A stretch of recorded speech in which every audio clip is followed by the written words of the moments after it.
dan saat ini sudah masuk di minggu pertama bulan Desember.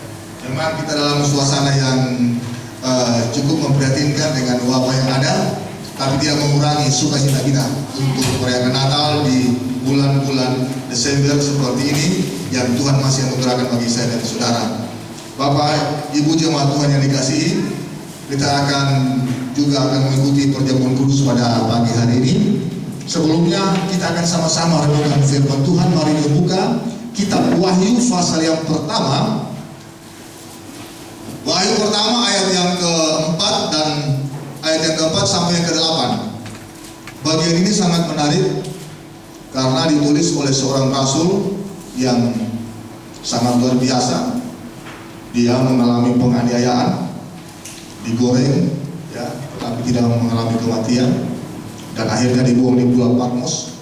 Ternyata Tuhan Yesus menyiapkan Rasul Yohanes untuk menyampaikan wahyunya kepada jemaat yang ada di situ. Pada waktu itu ada 7 jemaat, dan tentunya hari ini kepada saya dan saudara untuk kita memahami tentang sesuatu yang telah terjadi, yang sedang terjadi, dan akan terjadi. Dan ini firman dari Tuhan Yesus Kristus. Kita akan baca, saya baca, bisa disimak ayat yang keempat. Dimulai dari Yohanes kepada ke-7 jemaat yang di Asia Kecil. Kasih karunia dan damai sejahtera menyertai kamu dari Dia yang ada dan yang sudah ada dan yang akan datang, dan dari ke-7 roh yang ada di hadapan tahtanya, dan dari Yesus Kristus saksi yang setia, yang pertama bangkit dari antara orang mati dan yang berkuasa atas raja-raja di bumi ini. Bagi Dia yang mengasihi kita dan yang telah melepaskan kita dari dosa kita oleh darahnya, dan yang telah membuat kita menjadi suatu kerajaan, menjadi imam-imam bagi Allah Bapanya. Bagi Dialah kemuliaan dan kuasa sampai selama-lamanya. Amin. Lihatlah, Ia datang dengan awan-awan, dan setiap mata akan melihat Dia, juga mereka yang telah menikam Dia, dan semua bangsa di bumi akan merataki Dia. Ya, amin. Aku adalah Alfa dan Omega, firman Tuhan Allah, yang ada, yang sudah ada, dan yang akan datang, yang maha kuasa. Puji Tuhan. Saya akan kembali membacakan di ayat yang ke-8. Aku adalah Alfa dan Omega, firman Tuhan Allah, yang ada dan yang sudah ada, dan yang akan datang, yang maha kuasa. Dengar baik Bapak Ibu Saudara yang saya kasihi. Dari pembacaan kita saya akan menyampaikan firman Tuhan yang saya beri judul Lintasan Dimensi Waktu Tuhan. Lintasan dimensi waktu Tuhan. Nanti kita akan memahami bahwa ternyata Tuhan yang kita sembah dalam nama Yesus Kristus, ketika Dia berkata Dia adalah Alfa dan Omega, itu berarti bahwa Yesus, Dia ada di luar dimensi waktu, Dia ada di dalam dimensi waktu. Pertanyaannya, apa yang dimaksudkan dengan dimensi waktu? Apa yang dimaksudkan dengan di dalam dimensi waktu? Dimensi itu kalau bicara ruang ini ada tinggi, ada panjang, ada lebar. Berarti kalau yang ada di ruang ini, kita ada dimensi ruang. Dan ketika berbicara dimensi waktu, nah ini semua mungkin pernah saya sampaikan bahwa dimensi waktu kita ini 24 jam satu hari. Dan kemudian ada minggu, ada bulan, ada bulan 1 tahun 12 bulan. Bapak Ibu Saudara, waktu yang normal bagi kita yang kita jalani ada 12 jam waktu yang siang, ada 12 jam waktu yang malam. Nah, kita dari lahir bahkan mungkin sampai mati kita terbiasa dengan ini. Tapi tahukah saya dan saudara bahwa di daerah-daerah lain, terutama mereka yang ada di kutub utara, biasanya waktu siang lebih malam. Itu di satu negara namanya Greenland, di tanah hijau, itu sudah dekat kutub utara. Itu siang 21 jam. Nah, bayangkan cuma 3 jam dia dapat malam. Bahkan di Swedia yang saya baca, malam itu biasanya cuma 30 menit. Nah, bayangkan kalau orang yang puasa Ramadan, karena dia mesti buka dia kan nanti maghrib, berapa jam dia puasa. Memang waktu tertentu. Bahkan juga ada juga negara seperti Finlandia lah bulannya ada berapa bulan, kurang lebih 200 hari, itu malam terus, tidak pernah siang. Nah, saya nggak tahu bagaimana cara kerjanya, bagaimana tidurnya, waktunya seperti apa.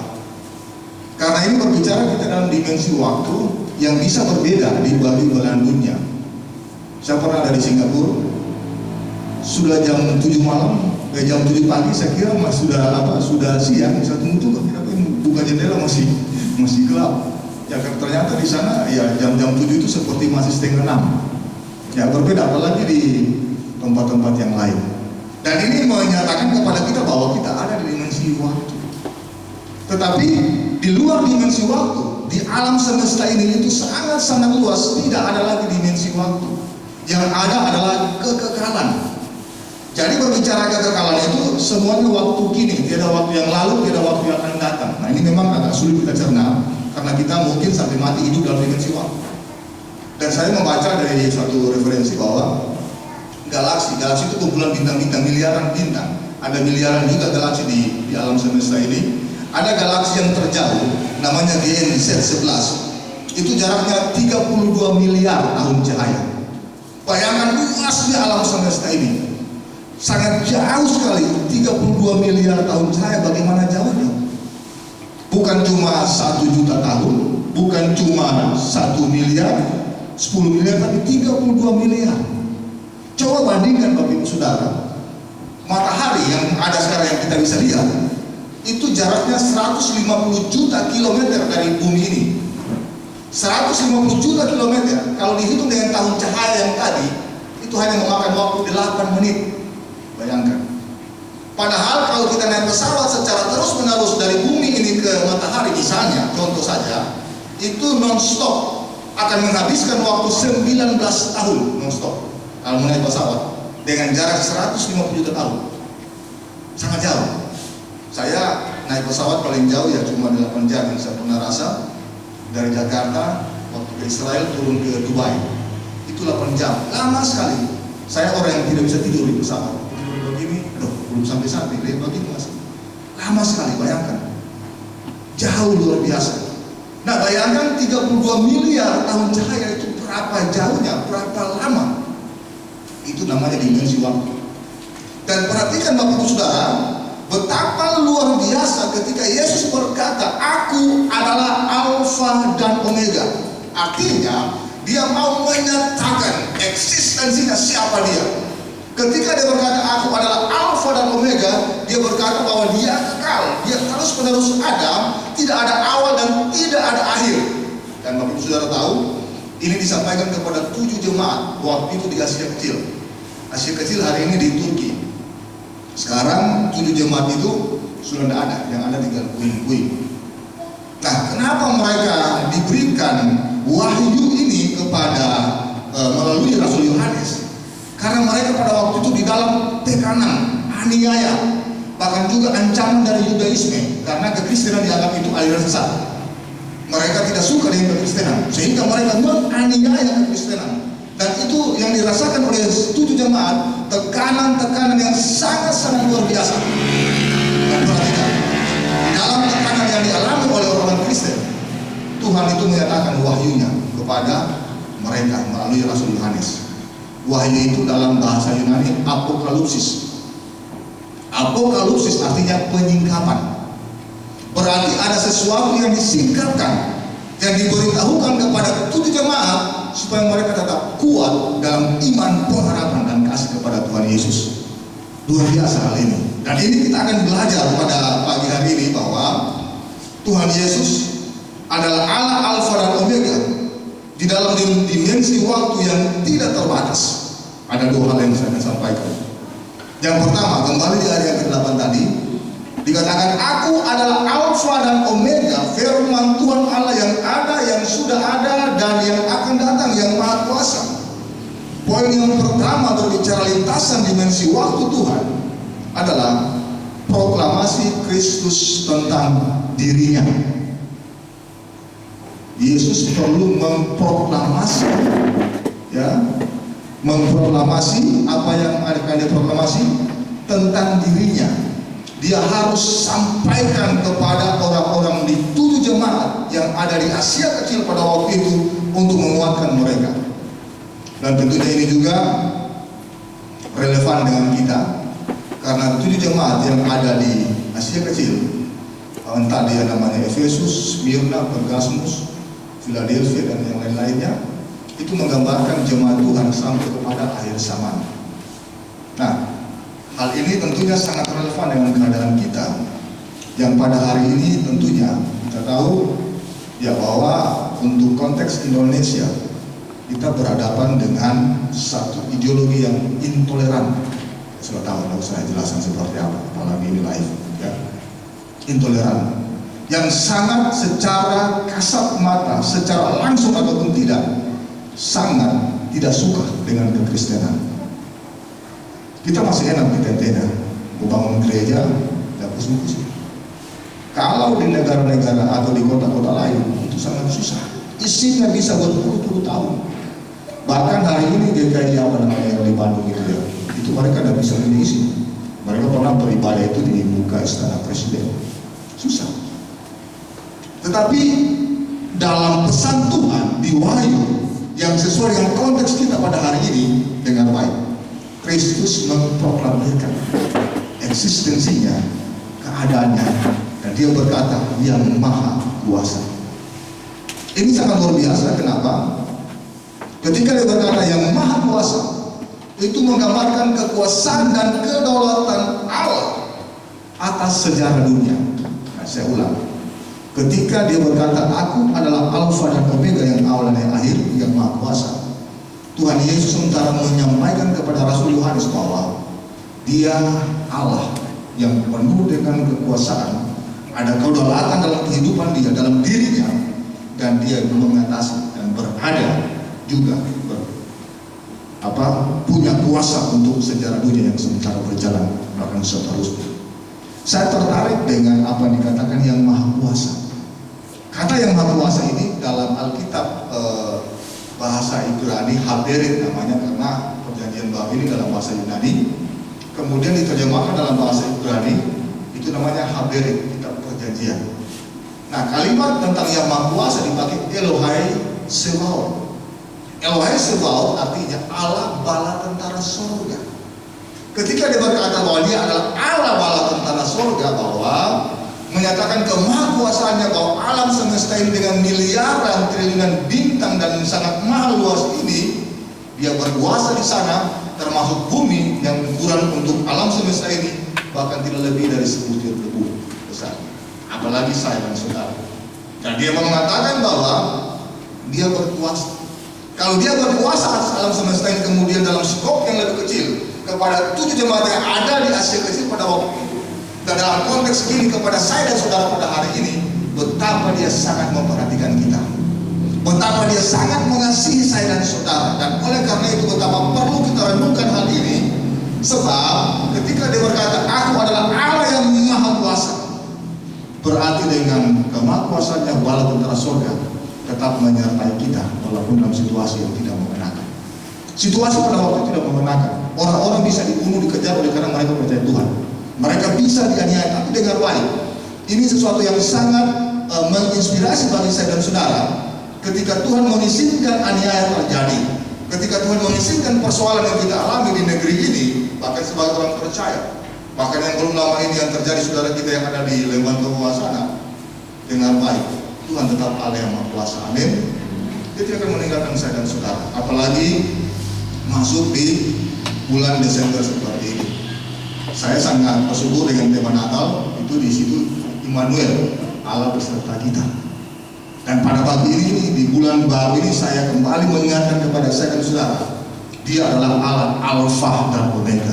Dia Allah yang tidak pernah mengalami akhir. Dia nyata, sebagaimana yang pernah dilihat oleh Rasul Yohanes di Pulau Patmos. Sebelum itu, waktu dia belum terangkat, dia bersama-sama dengan Rasul Yohanes. Dan Rasul Yohanes adalah murid yang sangat dikasih oleh Tuhan Yesus, sangat luar biasa. Dan ketika dia menyampaikan hal ini, mengingatkan kita bahwa Tuhan bisa izinkan kita alami kesukaran, bahkan di negeri ini. Saudara tahu bahwa negeri ini, hukum itu dia tumpul kepada yang mayoritas, tetapi dia tajam kepada yang minoritas. Hukum kalau kita minoritas salah saja kita ngomong tentang sesuatu yang berkaitan dengan yang mayoritas, itu bisa langsung hukumannya penjara. Tetapi bukan itu persoalannya. Ketika Yesus berkata, "Aku adalah Alfa dan Omega," ini sangat luar biasa.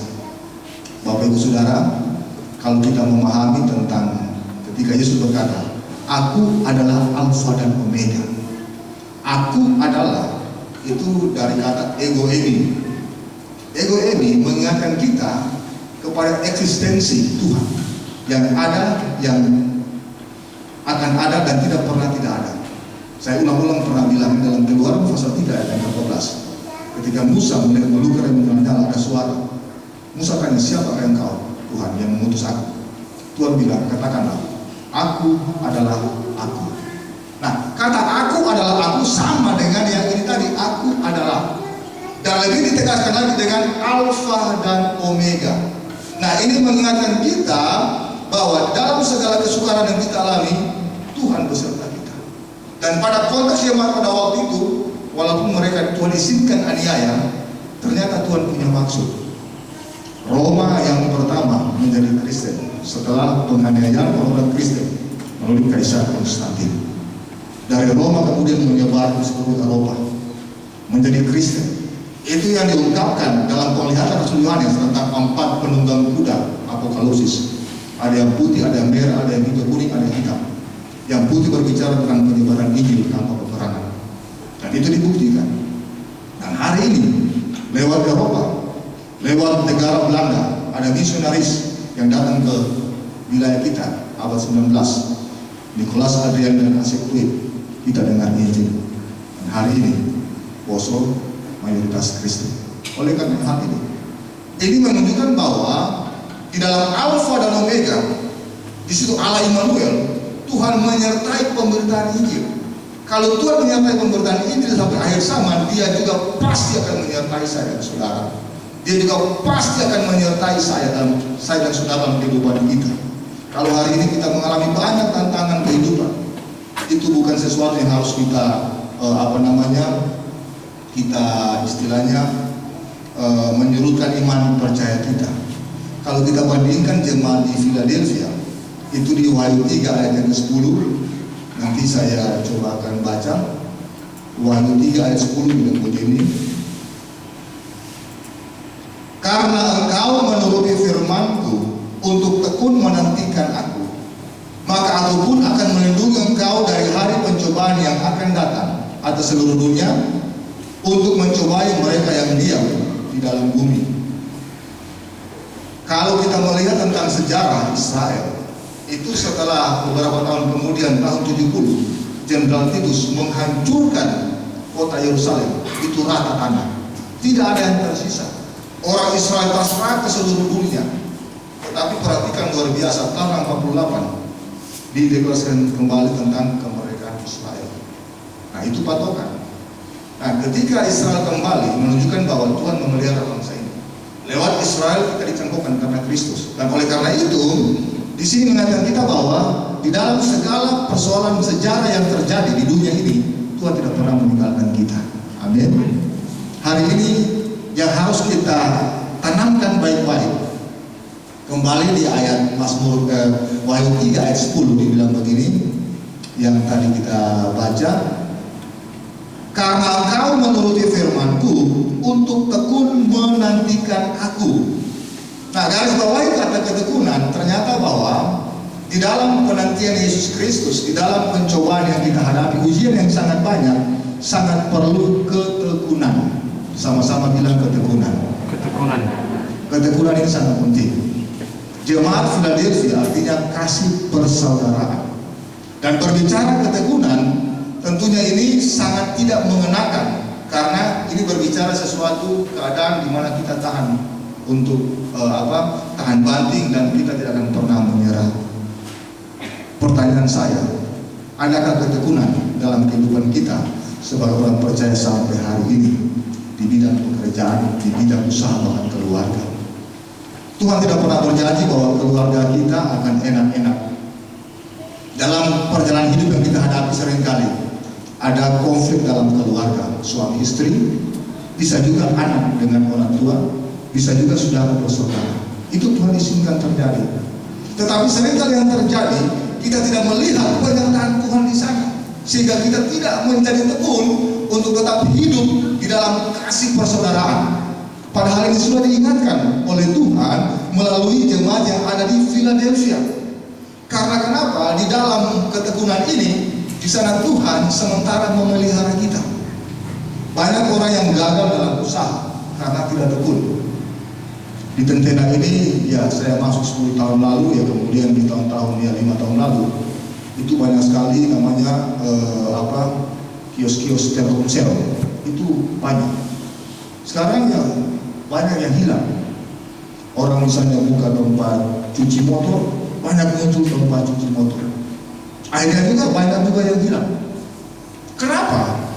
Karena dalam menekuni usaha-usaha itu tidak ada ketekunan, hanya ikut-ikutan.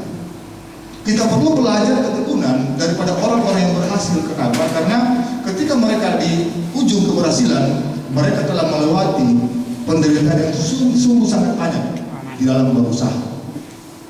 Nah, menjadi orang Kristen juga dalam hidup ini tidak akan muncul serta-merta dengan rasa enak. Memang kita harus berdoa berlutut, tetapi di dalam ketekunan, di sana pemeliharaan Tuhan Allah Alfa dan Omega yang Maha Kuasa sedang menyertai kita. Amin. Amin.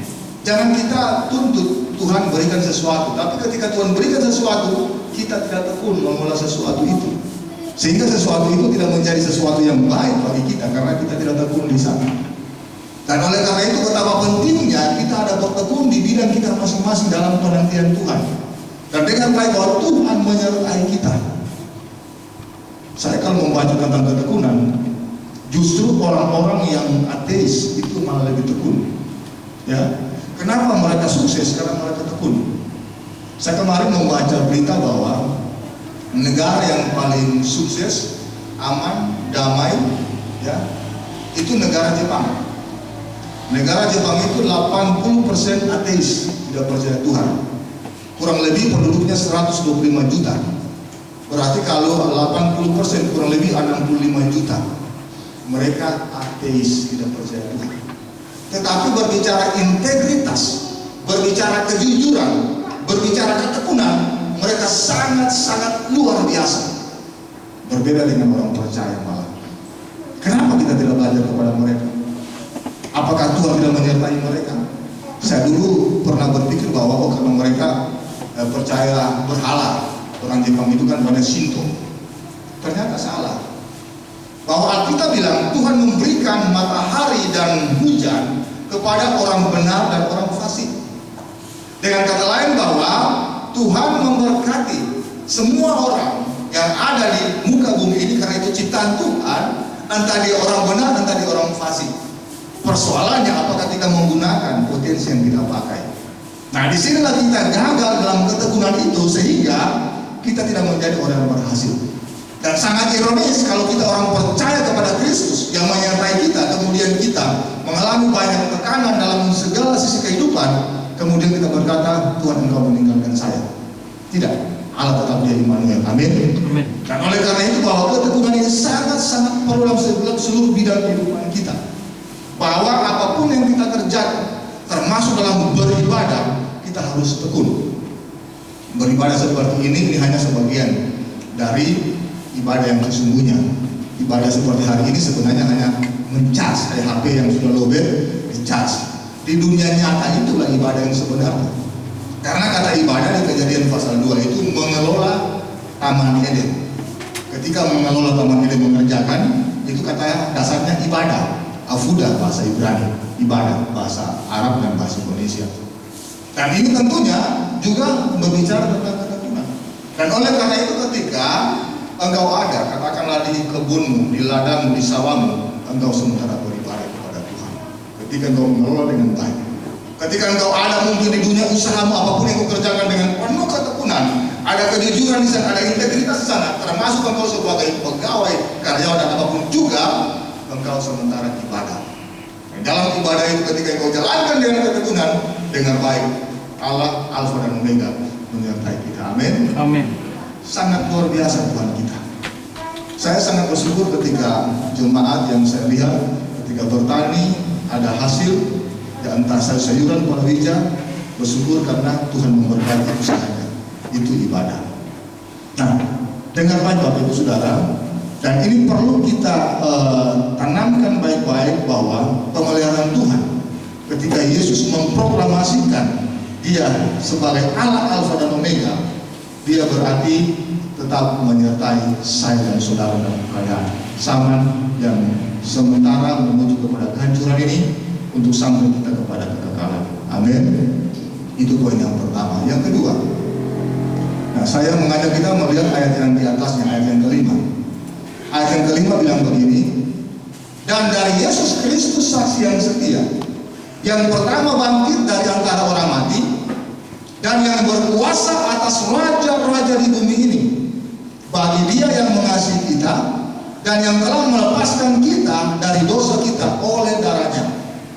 Poin yang kedua bahwa lintasan dimensi waktu Tuhan yang kedua, hidup dalam pertobatan setiap saat. Nah, itu yang harus kita lakukan. Nah, coba dikatakan sama-sama 3, 2, 1. Hidup dalam pertobatan setiap saat. Nah, mungkin kita kurang nyaman dengan kata pertobatan sebab kita sudah menjadi orang Kristen yang begitu lama.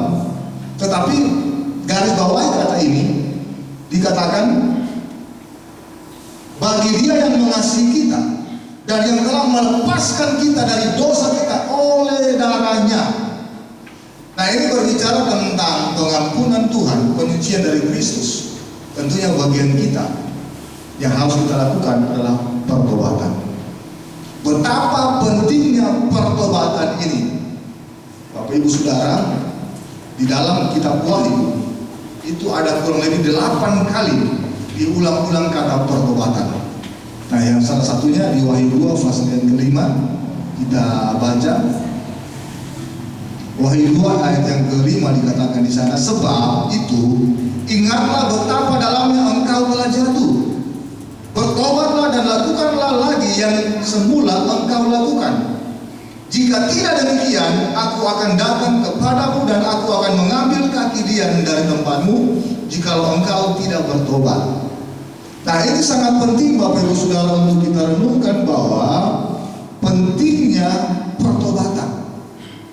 Kata pertobatan yang dipakai dalam istilah ini adalah metanoia. Nah, ini diulang-ulang ada 8 kali. Metanoia sangat penting. Nah, ini tentunya kita sudah teringat apa yang saya akan bandingkan di Roma 12 ayat 2. Janganlah kamu serupa dengan dunia ini, tetapi berubahlah oleh pembaharuan budimu. Sambung. Sehingga kamu dapat membedakan apa yang baik, yang berkenan, dan yang sempurna. Ini ayat sekolah minggu. Nah, ketika berbicara pertobatan, bukan misalnya dulu dia pembunuh tidak pembunuh lagi, dulu dia peminum tidak peminum lagi, dulu dia misalnya pesina tidak pesina lagi. Itu pertobatan dunia pun juga bisa. Orang yang non Kristen juga bisa. Tetapi yang saya masukkan di sini adalah standar pertobatan menurut standar Alkitab, menurut standar firman Tuhan, menurut standar Tuhan Yesus. Dan di sini Tuhan Yesus atau Rasul Paulus menyampaikan hal ini dengan 3 tingkatan. Berubahlah oleh pembaruan budimu, metanoia, artinya sesuatu perubahan yang dimulai dengan kemampuan kita, karena kata untuk bisa membedakan itu kata dokimazo bahasa Yunani, mengeksamin, mencoba, menguji. Berarti kalau kita sudah mengalami perubahan akal budi, ada pertobatan di sana, kita akan bisa menguji mana yang baik, mana yang berkenan sampai yang sempurna. Dan seringkali sesuatu yang baik yang kita tahu itu hanya menurut standar ukuran universal, ukuran dunia. Kalau hanya demikian, bukan itu standarnya. Tetapi standar yang baik itu menurut Tuhan. Dan ini tentunya akan ada dalam kehidupan kita yang bermetanoia, yang terus berubah setiap hari. Saya ambil contoh misalnya begini. Ketika saya dan saudara jemaat Tuhan datang ke gereja, itu pasti baik, bukan? Amin. Pasti baik. Ketika kita memberikan sesuatu kepada orang lain, menolong orang yang lemah, itu pasti baik. Ketika kita misalnya mendoakan orang lain supaya dia menjadi baik, itu pasti baik. Tetapi dengar baik, apa yang kita lakukan standar kita berbeda-beda. Kalau standar dunia ketika kita misalnya datang ke gereja, itu berarti kita mengikuti aktivitas ibadah menurut standar kebiasaan, katakanlah kalau kita orang Kristen. Baik, ya baik. Tetapi menurut Tuhan belum tentu baik. Kenapa? Karena apa yang kita lakukan itu apakah lahir dari motivasi kita untuk betul-betul mengasihi Tuhan, untuk mencari Tuhan, untuk memuliakan Tuhan. Sebab ada begitu banyak orang yang beribadah datang ke gereja dengan sesuatu motivasi supaya hidupnya diberkati Tuhan. Apakah salah? Tidak salah. Kita memang hidup ingin diberkati oleh Tuhan, tetapi itu hanya merupakan akibat. Kalau kita mencari Tuhan dengan segenap hati, maka otomatis segala akibat itu akan terjadi. Bukan itu menjadi tujuan kita, itu hanya sebagai sarana jalan di mana Tuhan pasti akan memberkati kita. Tetapi yang penting di sini bahwa apa yang kita lakukan segala sesuatu hanya untuk berpegangan kepada Yesus Kristus yang menjadi contoh dan teladan kita. Ini sangat penting. Dan ketika berbicara kebaikan, saya ulang-ulang bilang bahwa Yesus pernah bilang, Tuhan Yesus, apa yang kamu kehendaki orang berbuat kepadamu, berbuat juga demikian kepada mereka. Amin. Nah, ini sangat penting Bapak Ibu Saudara, sehingga ketika berbicara tentang metanoia atau berubah, ini sangat-sangat penting. Karena kenapa? Kalau kita lihat di Wahyu 2 pasal yang ke-5, di situ ada tekanan. Sebab itu ingatlah betapa dalamnya engkau telah jatuh, bertobatlah dan lakukanlah lagi apa yang semula engkau lakukan. Jika tidak demikian, aku akan datang kepadamu dan aku akan mengambil kaki dari tempatnya jika engkau tidak bertobat. Nah, kenapa demikian Bapak Ibu Saudara? Karena jemaat yang ada di Efesus pada waktu itu, mereka sebenarnya jemaat yang serius. Mereka mati-matian melayani Tuhan. Mereka sangat rajin. Tetapi apa yang terjadi? Mereka meninggalkan kasih yang mula-mula. Nah, itu kalau dibaca di ayat yang keempat.